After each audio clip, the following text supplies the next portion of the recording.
Pachpaoli police ठाण्याच्या हद्दीतील वाहन चोरीचा गुन्हा उघडीस आणत पोलिसांनी एका विधी संघर्षग्रस्त बालकाला ताब्यात घेतले असून त्याच्याकडून 2 चोरीच्या दुचाकी जप्त करण्यात आल्या आहेत। जप्त करण्यात आलेल्या मुद्देमालाची एकूण किंमत 65,000 रुपये आहे। फिर्यादी किश राजकुमार हजारे यांनी पाचपावलीतील ठक्कर ग्राम परिसरात आपली स्प्लेंडर प्लस दुचाकी क्रमांक MH49 BQ 3469 पार्क करून ठेवली होती। काही वेळाने परत आल्यानंतर दुचाकी चोरीला गेल्याचे निदर्शनास आले। या प्रकरणी पाचपावली पोलीस ठाण्यात गुन्हा दाखल करण्यात आला होता। तपासणीदरम्यान वरिष्ठ पोलीस निरीक्षक अनिरुद्ध पुरी यांच्या मार्गदर्शनाखाली पोलिसांनी गोपनीय माहितीच्या आधारे एका विधी संघर्षग्रस्त बालकाला ताब्यात घेतले।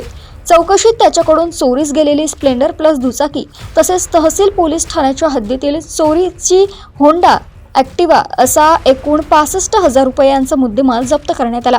या प्रकरणाचा पुढील तपास पाचपावली पोलीस करीत आहेत।